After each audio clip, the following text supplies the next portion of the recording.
Hello স্যামজনবাসী, সবাইকে আরো একবার স্যামজনের স্পেশাল ভিডিওতে অনেক অনেক শুভেচ্ছা। আস্ক স্যামের নতুন একটি পর্ব দেখছেন। আপনাদের প্রশ্ন এবং তার উত্তর গতকালকে আমি একটা পোস্ট করছিলাম কমিউনিটি ট্যাবে মনে হয়, তো সেখানে অনেক প্রশ্ন আসে, সেখান থেকে আজকে বেশ কিছু দারুণ প্রশ্নের উত্তর দেওয়া যাবে।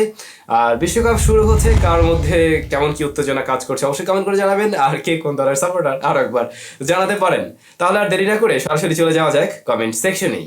আদনান হিয়ার, ফ্রিল্যান্সিং নিয়ে ভিডিও চাই, কি ধরনের স্কিল শিখলে আগামী বছরগুলো ভালো করা যাবে আর একটু সহজে শেখা যায় এমনগুলো হলে ভালো হয়, কারণ আমাদের বেশিরভাগই ছাত্রছাত্রী। আচ্ছা, আমি অবশ্যই এরকম কিছু ট্রাই করব, তবে যেহেতু একদম সরাসরি ফ্রিল্যান্সিং নিয়ে আমার নিজস্বভাবে কাজ করা তেমন কোনো অভিজ্ঞতা নেই, তাই আমি চাচ্ছি কি কোনো একজন ব্যক্তি যিনি কিনা ফ্রিল্যান্সিং নিয়ে কাজ করছেন দীর্ঘদিন যাবত এবং উনি এক্সপার্ট, তাকে একদিন আমাদের ভিডিওতে নিয়ে আসা বা আমাদের স্টুডিওতে নিয়ে এসে একটা সুন্দর করে ভিডিও মেকিং করা যেতে পারে, তাতে করে আপনাদের আরো বুঝতে সহজ হবে। অনন্ত গেমার, প্রিয় স্যাম ভাই, আপনার শুরু থেকে বর্তমান জার্নি আপনার মুখেই শুনতে চাই, ভালোবাসা অবিরাম। আমি ট্রাই করবো কোনো একটা ভিডিওতে কভার করার জন্য, যদিও জেমস প্রিন্স ভাইয়ের ভিডিওতে অনেক কিছুই বলেছিলাম, হয়তো আপনারা অনেকেই দেখে নিয়েছেন। কুমিল্লা টিভি ভাইয়া, ইউটিউবে আপনার সফলতার মূল কারণ কি? আমাদের মতো নতুন নতুন কন্টেন্ট ক্রিয়েটরদের কি এই প্ল্যাটফর্মে ধৈর্য নিয়ে পড়ে থাকা উচিত? আচ্ছা, আমার সফলতার তো আরো অনেক সিঁড়ি বাকি আছে, তবে হ্যাঁ, অনেকটা জায়গায় চলে আসছি হয়তো আমরা। তো এইখানে আসতে গিয়ে আমার যা মনে হয়েছে, আমার মানে প্যাশনটাই মেইন বিষয় ছিল, যেটার কারণে হয়তো আজকে এখানে আসা। দেখুন, আমি ইউটিউবে প্রথম যখন ভিডিও দিতাম 50টা ভিউ হতেই কষ্ট হয়ে যেত, কিন্তু আমি মোটে হাল ছাড়িনি, লেগেছিলাম এবং আস্তে আস্তে আমার কন্টেন্টগুলো কিন্তু ডেভেলপ করার ট্রাই করছি এবং এখন দাঁড়িয়ে আপনাদের একটা ভালোবাসা আমি দেখতে পাচ্ছি। তবে হ্যাঁ, এই সময় দাঁড়িয়ে বিষয়টা একটু অন্যরকম হয়ে গেছে। আমি বলবো আপনারা যারা নতুন কন্টেন্ট ক্রিয়েটর রয়েছেন, একটু ট্রাই করবেন শুরুতে স্পেশাল কিছু করার জন্য, নতুন কিছু করার জন্য, পাশাপাশি যতটুকু কোয়ালিটি মেনটেন করা যায় এটা ট্রাই করুন। আশা করছি আপনারাও ভালো করবেন, কারণ এখন আসলে কন্টেন্ট ক্রিয়েটরের সংখ্যা অনেক বেশি হয়ে গেছে, তো কম্পিটিশন চলে আসছে। তাই শুরুর দিক থেকে একটু ভালো কিছু করতে পারলে সবার জন্য ভালো হবে।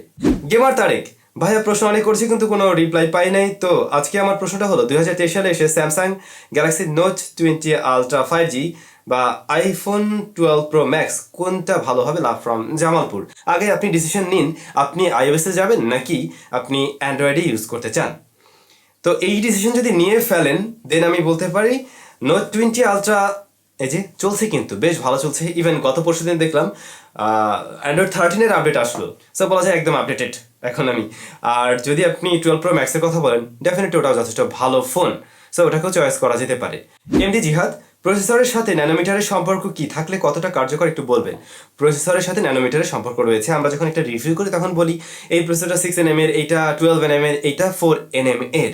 তো যত বেশি মানে কম nm সংখ্যা দেখি, তার মধ্যে আপনি বুঝবেন যে ট্রানজিস্টর সংখ্যা অনেক বেশি রয়েছে, এবং ট্রানজিস্টর বেশি থাকাতে কিন্তু এটা আরও বেশি পাওয়ার এফিশিয়েন্ট হচ্ছে, ব্যাটারি কম বার্ন করছে, একই সাথে প্রসেসরটা হিট জেনারেটও কম করে থাকে। তো এতে করে কিন্তু আপনি সুবিধা অবশ্যই পাবেন, হিট জেনারেট কম হচ্ছে, ব্যাটারি বার্ন কম হচ্ছে, বাট আপনি পাওয়ার ঠিকই বেশি পেয়ে যাচ্ছেন। আরে সনিক ভাইয়া, প্রতিদিন যদি এয়ারপ্লেন মোড অন করে ঘুমায় তাহলে কি ফোন বা সিমের কোনো সমস্যা হবে? না ভাই, এতে করে ফোন বা সিমের কোনো সমস্যা নেই, বরঞ্চ আপনি পরবর্তী সময় দেখবেন নেট কানেক্টিভিটি আরো ভালোভাবে কাজ করছে। কবির সিং, স্যাম ভাই, আপনার ভবিষ্যৎ প্ল্যান কি? ইউটিউবে ভিডিও করবেন? ইউটিউবে থাকলে আমরা পাশে আছি। আগেই ধন্যবাদ জানাই যে আমি থাকলে আপনারা পাশে থাকবেন, এটা আগেই জানিয়ে দিলেন। আর হ্যাঁ, ইউটিউব তো ছাড়া যাবে না, ইউটিউবে তো থাকতে হবেই, পাশাপাশি অন্য কিছু করলে করা যাবে, বাট ইউটিউবে থাকা চাই। এখন অন্য কিছু কি হতে পারে? অন্য কিছু নিয়ে আমার প্ল্যান আছে যে সরাসরি আমার নিজস্ব কোনো একটা ব্র্যান্ড থাকতে পারে, সেখানে হয়তো এই ধরনের ক্লোথিংস আইটেম থাকতে পারে। যদি এরকম কিছু আসে, ডেফিনেটলি আপনাদেরকে আমি জানাবো। খান ইমন ভাইয়া, একদিন লাইভে তো আসতে পারেন আমাদের সবার জন্য। লাইভ করার অভিজ্ঞতা আমার খুবই কম, নিজের একটু লজ্জা লজ্জা লাগে, তাও আমি ট্রাই করবো। তবে এটা মনে হয় ইউটিউব থেকে না এসে সরাসরি হয়তো পেজ থেকে আসা হবে, স্যাম নামক যে পেজটি রয়েছে অথবা স্যামজন নামক যে পেজটি রয়েছে সেখান থেকে আসা হতে পারে। আলী ভাই লিখছেন, একটা রিকোয়েস্ট ছিল ভাইয়া, ফুটবল বিশ্বকাপের ম্যাচগুলো ল্যাপটপ বা পিসিতে কিভাবে লাইভ দেখবো সেই বিষয়টা একটু জানিয়ে দিলে খুবই খুশি হব। আচ্ছা, এখানে তো থার্ড পার্টি অনেক ব্যবস্থা রয়েছে, যেগুলো নিয়ে আমি আসলে বলতে পারছিও না ইউটিউব ভিডিওতে এভাবে। তবে যা বলতে পারি, যেটা লিগাল ওয়ে, টফির মাধ্যমে কিন্তু দেখা যাবে। আপনারা জানেন টফি যে অ্যাপ্লিকেশনটি রয়েছে, সেটার মাধ্যমে কিন্তু দেখা যেতে পারে। আমির হামজা ভাইয়া, ড্রোনের রিভিউ দিলে ভালো হতো, লাভ ফ্রম গাজীপুর। আচ্ছা, ড্রোনের রিভিউ দিলে তো ভালো হতো। আসলে ড্রোন এমন একটা জিনিস, আপনার যদি ভালো ফুটেজ পেতে চান তাহলে ওই ডিজাইতে যেতে হবে, এবং মোটামুটি প্রাইসটা আপনাকে 40,000 50,000 প্লাস করতে হবে।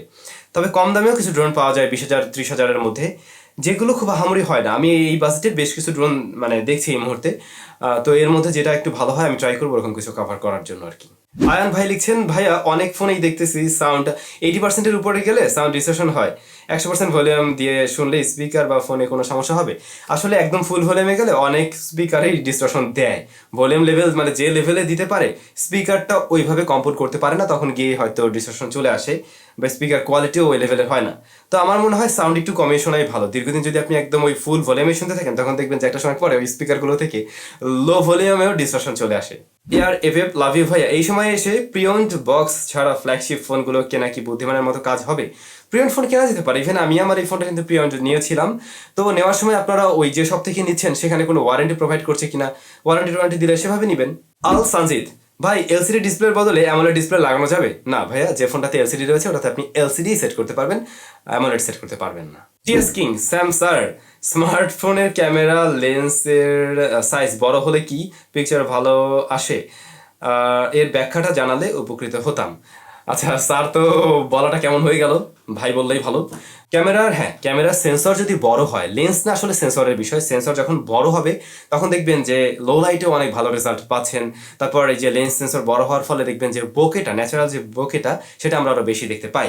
তো অবশ্যই সেন্সর যত বড় হবে তত আপনি বেটার রেজাল্ট পাবেন। এসপি টেকনোলজি, স্যাম ভাই অনেকদিন ধরে ছোট ছোট কম দামি গ্যাজেটের কোনো ভিডিও পাই না, একটা দিলে ভালো হতো। অলরেডি গ্যাজেট আমাদের স্টুডিওতে আছে, আমরা ব্যবহার করছি, আর কয়েকটা দিন ব্যবহার করি তারপরে ভিডিও আপনারা পেয়ে যাবেন। MD Majirul Hossain Khan, what is the name of your cat? Jack and Rose. Masud Parvez, Sam ভাই গিভের রেজাল্ট দিতে এত দেরি হয় কেন? আচ্ছা, অনেক সময় এমনটা বলা হয় যে আমাদের গিভের রেজাল্ট দেওয়া হবে 15 তারিখে, কিন্তু শেষে দেখা যায় 17 তারিখে গিয়ে রেজাল্ট দেওয়া হয়। সমস্যা যেটা হয়, 15 তারিখে হয়তো কোনো একটা স্মার্টফোন ব্র্যান্ড তাদের একটা ফোন লঞ্চ করে বসলো, অথবা অন্য একটা প্রোডাক্টের রিভিউ দিতে হচ্ছে। এখন ওইখানে তো আমি ভাই রেজাল্টটা দিতে পারছি না, এটা তো আপনিও বুঝেন আমিও বুঝি।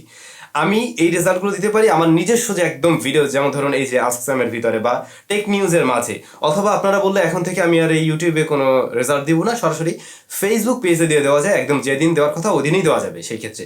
বাট ওইখানে তো আপনারা সবাই থাকেন না, এটাও একটা ফ্যাক্ট। এখন আপনারাই বলুন কি করা যায়। বাট আমি ট্রাই করবো সবসময় মানে একদম যে ডেটে দেওয়ার কথা ওই ডেটে দেওয়ার, হয়তো 2-1 দিন এদিক সেদিক হতে পারে। এই এমডি শাহুল ইসলাম, আরএফএল এর মোবাইল নিয়ে একটা রিভিউ দেন। আচ্ছা, আরএফএল এর মোবাইল লঞ্চ হয়েছে কি আমি জানি না, যদি লঞ্চ হয়ে যায় আমি অবশ্যই এটা নিয়ে এসে রিভিউ দিব। তো ভাই ব্রাদার, আমাদের চ্যানেলে কিন্তু আরো একটি স্পেশাল ভিডিও চলে আসছে, Symphony Z47 versus itel vision 5 plus. যাদের বাজেট ওই 11,500 থেকে 13,500-এর মধ্যে, তো ডিসিশন নিতে পারছেন না আসলে কোনটা নেওয়া উচিত, তাদের জন্য এই ভিডিওটা আশা করছি কাজে লাগবে। একদম সাইড বাই সাইড কম্পেয়ার করা হয়েছে। ভালো থাকুন, সুস্থ থাকুন, দেখা হচ্ছে নতুন ভিডিওতে।